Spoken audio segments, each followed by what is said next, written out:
Hello everybody and welcome to Blue Jays Today, where we always got something to say about the Toronto Blue Jays. I'm your host, Adam Peddle. And I'm your host, Nicholas Blaylock. And today, guys, we've got to look at the internal problems going on with these Toronto Blue Jays.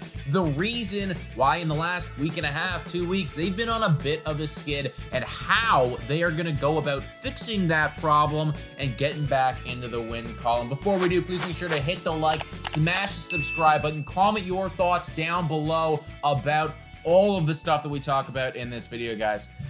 So, in the past few seasons, there's been a couple narratives concocted around the Toronto Blue Jays I think that we're all very, very familiar with. The first one I love.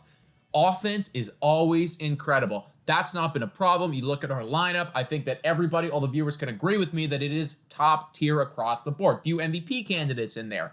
The second one is usually we are top heavy pitching wise, starting pitching wise, and then in the rotation it really falls off near the end. Right. You could argue that that's kind of going on this year. It's going on in different ways, not what we expected, but it's still going on. But it's still kind of happening. But that's never been the big killer for us. The big problem over the last few seasons that keeps rearing its ugly head time and time again has been the bullpen. Yeah, bullpen has not been good. And look, going into the season, we thought, hey, these are the guys that we want to go into the season with. You know, you had people like Jimmy Garcia. You know, you traded for Anthony Bass. You maybe have a breakout from Zach Pop. And then the usuals, you had Simber, Romano, Swanson, Mesa, guys you could trust, and the potential with Nate Pearson. These are guys before the season you said to yourself, okay, let's roll with these guys. Yep. Let's see what we got. This could be a top 8 bullpen. Maybe this is the year where we finally break out, but it has not been that case, folks. I've got a stat here just looking at this last road trip because we're really focusing on how the struggles have been for us, and it has mainly been with this bullpen. Yeah. If you look right here, guys, we are 22nd in bullpen ERA in that stretch with a 5.11 ERA. I mean, the offense has been really incredible. The starting pitching, you could argue, other than the Boston series, has been pretty darn dominant, right? And it's just in the late innings, we seem to forget how to command the fastball, how to locate the sliders on all the breaking pitches, and how to get these batters out. It's not been good. And is there any way that the Blue Jays can salvage this or fix this, like with the guys that we currently have? Like, is there a possibility with these guys? Yeah, there is, but we have to understand the root of why this is happening in the first place, right? And I feel like that's something that this Blue Jays team, the Blue Jays management, has never been capable of doing. If you flip back, am I flipping back to the guys for us there in our? So this is our bullpen here, folks,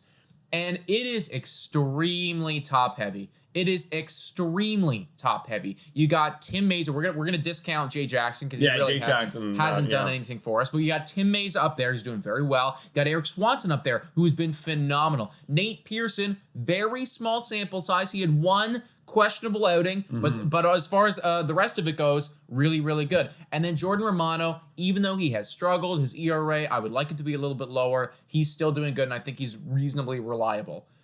The rest of them, there is a severe drop-off after Jordan Romano. Now, Adam Simber, he is on the IL right now, so you take that as you will. But Trevor Richards, Jimmy Garcia, Anthony Bass, Zach Pop, they are all doing horribly right now. And when you look at those names, we've seen Trevor Richards pitch well before. Yes, we have. We've seen Jimmy Garcia pitch incredibly. Anthony Bass was phenomenal last year. So you need to ask yourselves, as a management and a coaching staff, what is going wrong right now, and why is the game plan that we're giving these guys not working? Well, you got to ask yourself that. That's a good question. Maybe you ask yourself as a manager. Now, we're going to talk about this maybe a little bit later in some other videos, but is John Schneider potentially mismanaging this bullpen? This has been a topic of conversation for quite a few weeks now. You know, whether, like, for example, in a very specific example, yesterday's ball game, this is recorded on Wednesday, so the first game of the Phillies series, he left Trevor Richards in a little bit too long, people argued. He had a great inning. Yeah. A great inning in the 7th, left him in for the 8th where he blew up, loaded the bases, he brought in, and he took him out, brought in Swanson, and those 3 runs came in to score. And that's why you see the ERA so inflated nowadays,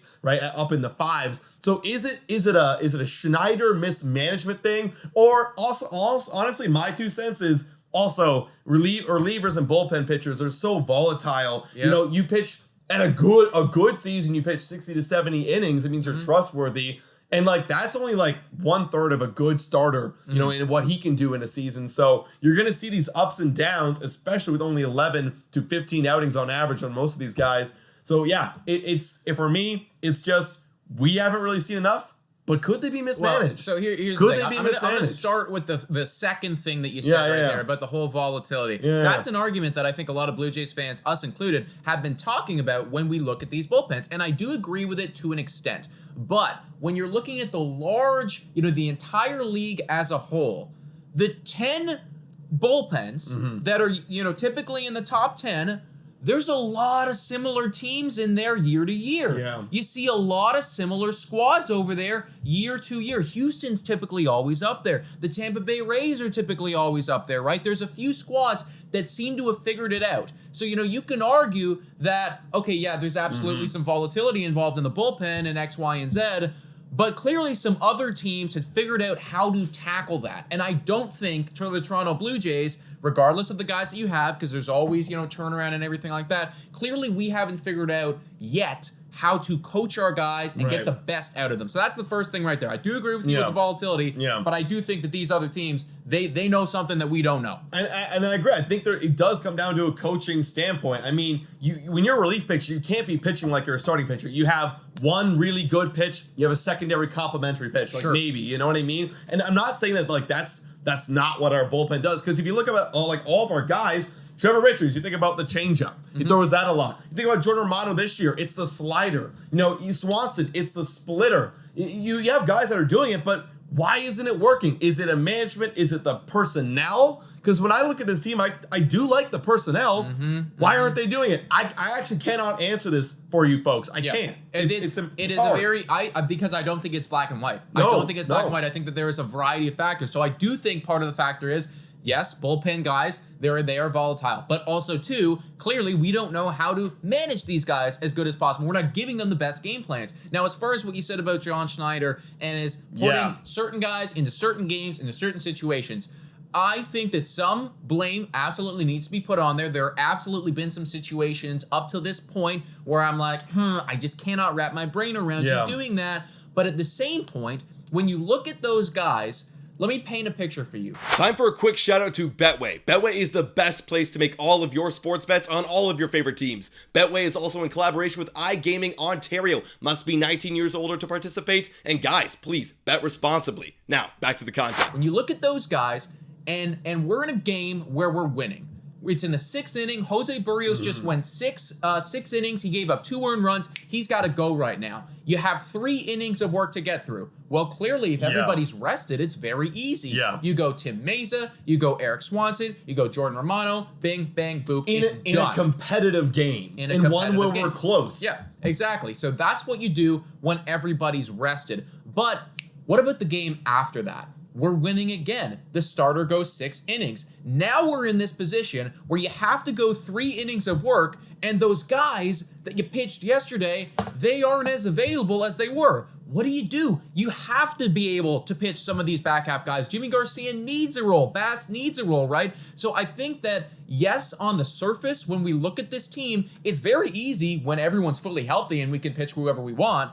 But when you start getting into series, there are going to be moments and parts of that game where Jimmy Garcia is going to have to come in, right? Yeah, and you can't just not pitch Jimmy Garcia. Exactly. You have to your bullpen is an entire player. Yes. Just like you have to pitch your 5th starter. You have to pitch all these guys. 100%, dude. And the problem right now with our bullpen is the fact that we are so top heavy and horrible in the bottom half. Those top guys, I trust them wholeheartedly. That's Eric what I'm saying. Swanson, I trust them wholeheartedly. The rest of them, What are you going to do for us? I know it's a roll of the dice, and yes, like you said before, they can show up, Obviously, they've done it before in the past, Yeah. but right now it's obviously you got a little bit of a target on your back to perform well when those numbers look so bad and you've been so trustworthy. So you've got, I don't know. So what do we do then? What do we do? There's multiple areas that need to be dealt with right here. The first one is, and this is a long-term thing, that's not going to be sorted out in this season, maybe not in the next few seasons,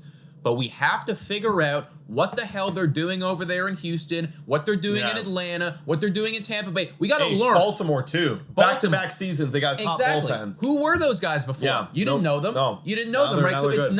it's not a question of the personnel. They probably have similar guys that we have. They're just coaching them in the offseason and training them better. So that's a long-term thing that we just need to figure out, guys, because I'm so sick and tired of this narrative. That's the long thing. The short-term solutions are this. Schneider, you got to be a little bit better. You need to understand right now that the bullpen that you were walking in with, that is not the same. Jimmy Garcia is not the same guy right now. No. Anthony Bass is not the same guy right now, and you need to leave those preconceptions at the door. Yeah, we talked about totem poles in this channel a lot of like who's ranked where. I think they're starting to find their places a little bit. They're starting to find the back half bullpen and the bottom half and the garbage bullpen, the garbage time bullpen. So absolutely, I think we got to roll with that. And then now that that's defined, you can't be messing up. No. If there's guys available, you like Swanson, for example, in that first game, and we left in Richards, like you throw in Swanson. That's a Swanson situation. Exactly, right? At this point in time, let's just not mess around right now. Trevor Richards is going to be Trevor Richards, guys. Like, I want to trust him as much as possible. Dice roll. But it's It's a dice roll. It is a dice roll. He has a 5 ERA, which means if you pitch him 2 innings, he's going to give up at least a run, right? So that's just something that John Schneider needs to recognize.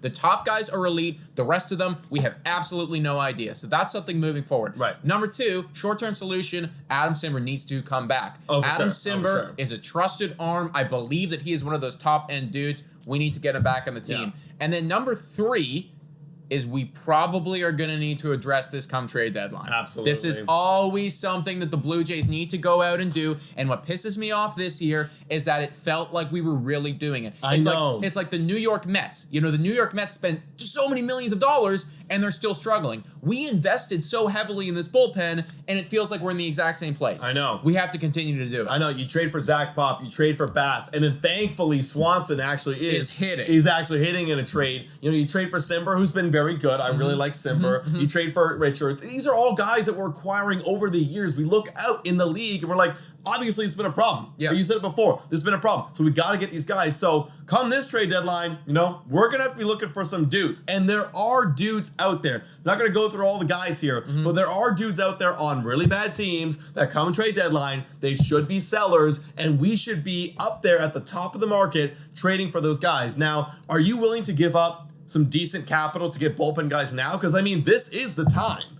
We have the offense. We have a starting rotation that should be good enough to play in a postseason. Yeah. You know, do we go and spend the bullets on bullpen? And you know what I mean? This year or right now?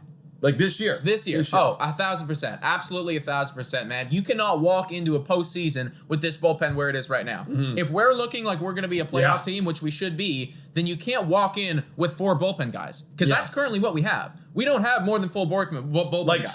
Trustworthy bullpen we guys. just have dudes after that. Yeah, we we just have have dudes. And you cannot have just dudes if you want to win a World Series. No. If we get to trade deadline, and this is similar to what it's going to look like, that bottom half, nobody's safe in my opinion. No one is safe. Which I don't think this is going to look like this a trade. I think there's going to be a couple guys that are going to round out. I hope there so. always are going to be a couple guys going to round out with more playing time, more sample size. They're going to round out, but there will be some dudes come trade deadline that are not rounding out that we need to make a decision on because look, I'm sorry, you're a bullpen guy. This is the unfortunate reality. Like you don't have the time to prove it over a long sample size like starting pitchers do and like young players. Like if you're an older player and you're not cutting it, you're going to get cut. Yeah. Like, that's what it's going to be. Or you're going to be replaced or sent down, whatever it's going to be. 1,000%, dude. And when you look at this team right now, you got an MVP candidate in Guerrero, in Bichette, in Matt Chapman. You cannot possibly let an opportunity like this pass you by? I think, and sorry, a Cy Young candidate and Yusei Kikuchi. 100%. And even more, Kevin Gausman. On a real note, yeah. But I think that I really hope that the Toronto Blue Jays have learned their lesson from 2021.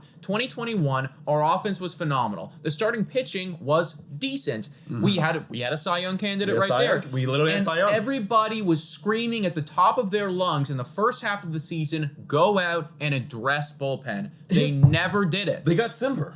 And they got Richards. That's the thing. And at the time, our bullpen was so bad that those were the first stepping stones. But then in 2022, offseason, they get Garcia. Then they add Pop. And then they add Bass. And then they flop. Yeah. Except for Swanson. But that's the thing. They need to. That's the problem. They got to keep adding. Yeah. They got to keep adding until someone sticks, man. Or you got to figure out what the hell is the problem. The Why long-term solution. You keep adding these guys and then they flop. Yeah. What's going on? No, clearly there is something up top that needs to be addressed just overall. Now, before we leave, we do want to just address Jordan Romano. Yeah. People on Twitter right now, people in our comments, they're talking about Romano and they're a little bit worried. They're a little bit concerned. I'm going to come out here, guys. I'm going to say I'm really not that worried. I'm definitely not that worried about Jordan Romano. I still consider him to be one of those top guys. Now, obviously, recency bias. He did just kind of blow the game for us against Philadelphia Phillies. So that sucks. But when we look at this baseball savant right now, clearly the percentiles, they're top tier.